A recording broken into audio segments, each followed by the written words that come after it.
What up, people? This is the very first edition of what we're calling Question Everything. Question Everything will pick one topic usually, and we'll kind of do a little deep dive in the world of professional wrestling and see what's really going on with it. This week's edition of Question Everything is, what is NXT? Now, NXT was founded way back in 2012, and initially it took over for FCW and was the developmental league for the WWE. That's where their up-and-coming stars would come in, they would learn the business, and be groomed for the main roster. With that, they found success within, 2 years. They had their first 2-hour special. Within a year after that, they were taking the promotion outside of NXT, outside of Florida, where it was always staged at brain fart. Was it staged at Full Sail University, of course, yeah. So it was always staged at Full Sail. Then they started taking it to like the Arnold's Classic and different tours. So lots of success early on, and with that, we saw all kinds of different things start to pop off for NXT. But what is it? It's a developmental league, right? So they should be grooming talent.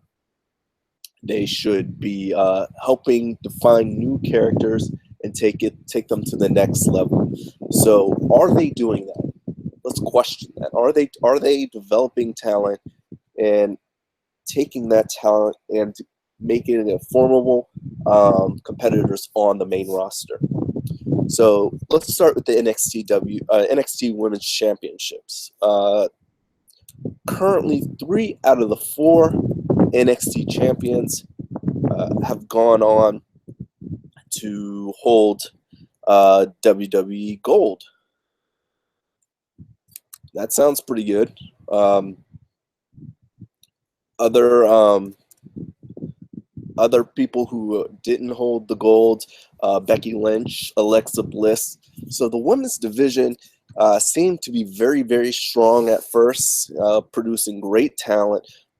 Charlotte, Sasha Banks, Bayley, lots of champions. Awesome job for the division. NXT, what is it? It's also a place where they can experiment. They can experiment not on different wrestlers, but different ideas and storylines and concepts. And from that, we got the Divas Revolution. They experimented with putting them in the main event of NXT. That was a huge success. They took that and they, changed that whole women's game from divas. Got rid of that. That's offensive. We're not divas. We're wrestlers. Okay, cool. That works. And then that promotion developed into a main storyline on the main roster. What an excellent job. Let's go to the tag team division. Not so much. American Alpha's the current tag team champion, are the first tag team to win the NXT and the WWE tag team titles in the very same year. They're also the only NXT tag champions to go on to win the WWE Gold. That's a problem. Tag teams have always been a weak division for the WWE throughout most of its history, minus the exception of the era of the Hardys, the Dudleys, Edge and Christian. Outside of that, we've had some problems, and you would think NXT, much like the women's division that consisted of models and showgirls and people who've been in Playboy, and how it's transitioned to actual credible wrestlers. Tag team division hasn't been able to achieve that success. And then we've got our world champions. Nine different NXT champions.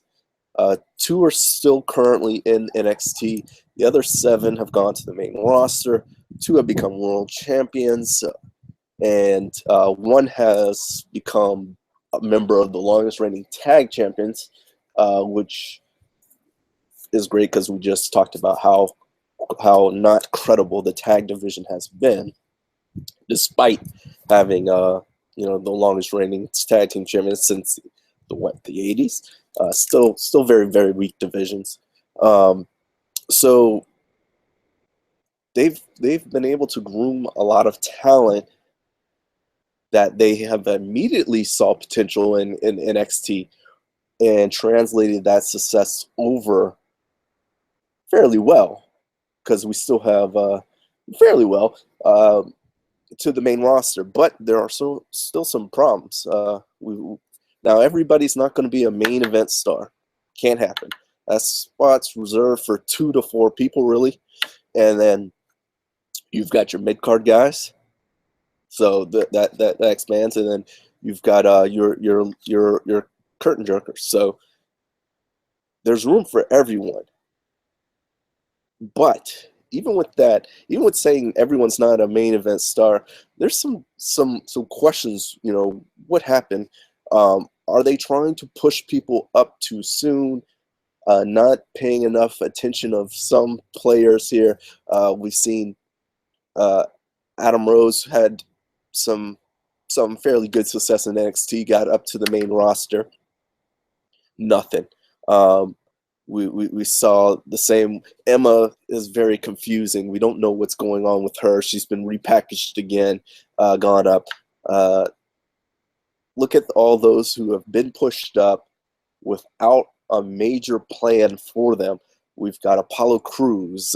Tyler Breeze is kind of, floating in the wind. Mojo Riley, The Ascension, Vaudevillains. Bo Dallas was one of their longest reigning champions for a good bit. Has not found his place on the brand. So, what are they doing with these guys? This is supposed to be a development, and we've got them where you would think that their characters are stable and their characters are solid, and they get to the main roster and it's a whole different world, and these guys are losing their way fairly quickly. So is the question is NXT as a developmental brand working? We've had a lot of success and we've had a lot of guys fail. So let's focus back on NXT as the next generation, as the next level of the main event roster. Well, how it started off, it was that you were getting all these talents, some coming from indies, some being groomed. We know with the new performance center, they're able to take in 15, 20 people at a time. It seems we always see the pictures of the new NXT talent. Some of those guys make it, some of those guys drop off, and some of those guys just struggle to get to TV. But they were always grooming young and up-and-coming guys. Well, let's take a look at the NXT roster right now. The main players. Asuka. She's the only credible person in the women's division right now. Ember Moon is on the come up. And the rest of the girls, Billie Kay, and I'm just, there's question marks. They're young. If you take a look at the women's roster compared to the men's roster, women's roster is super, super young, 22s, 23s, 25s. Let's look at your stars of the men's roster. Bobby Roode, 39. Austin Aries, 38. Eric Young, 37. Hideo Itami's been in and out, 35. Roderick Strong just recently signed, already 33. Samoa Joe, 37. Nakamura, 36. Are you starting to see a pattern? Even Scott Dawson's 32. Tommaso Ciampa, 31. Relatively young, but we're not in our 20s anymore. Ty Dillinger, 35. So different formula. They're bringing in guys that are older, more experienced, have made their marks in other promotions coming over, and it is a mesh of young and old. But is this a developmental program?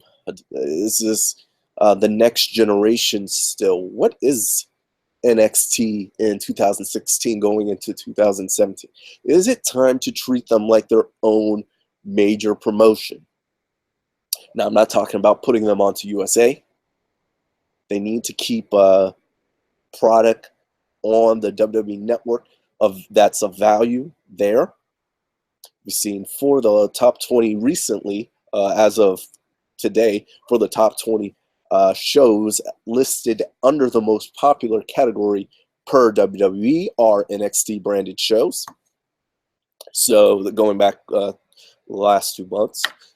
So obviously people are tuning into the network, but do we push our luck? Do we open this up a little bit, pull off the I don't know, the crutches maybe, and push this to 2-hour programming where we expand a little bit more, uh, so we can get even more character development, even more of their roster exposure, and push this as a real brand as in the guys aren't being plucked off to go to SmackDown and Raw, and maybe some of those guys that are not getting their just due their credit on SmackDown and Raw, pull them to NXT and say, hey, this is the place to be. People are wanting to go here. Maybe we don't lose Cody Rhodes. We don't lose Wade Barrett.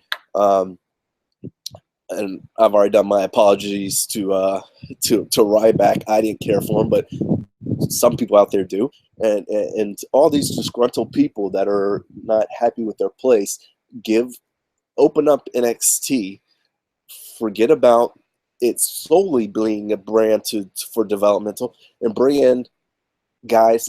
We don't need our Super Cenas. We don't need all the top guys at first, but bring over some of these guys that could make an impact and bring them over. So that would be an interesting take, I think. And you could still weave in those guys where they went out to a bodybuilding competition and the NCAA wrestling tournaments as they're coming up. Those guys can still filter into NXT and still develop, but it's not solely a development league, because we see when you bring in all the ladies that are 22, 23, they're hurting. They're reaching out to Mickie James to come in and give some kind of challenge to Asuka because the division is so weak right now. And we know they've signed a lot of ladies as of late. There's been rumors or speculation of a women's tournament that's much needed, and we'll evaluate the ladies that have been selected to get signed on a later time and see where they stand. Are these veterans? Are these also young talent? But what is NXT?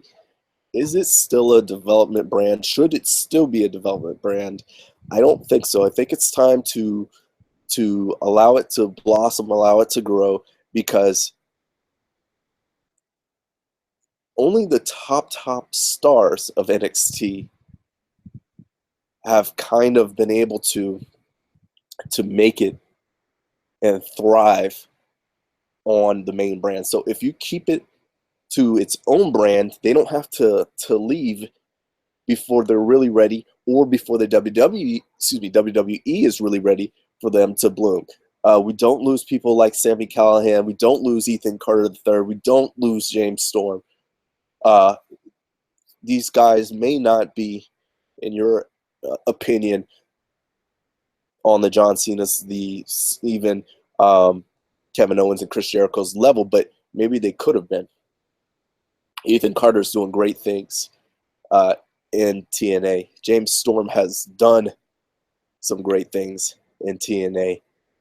So if we looked at it as their own individual brand, not just a development brand, maybe, just maybe, big things could continue to happen and NXT can continue to grow.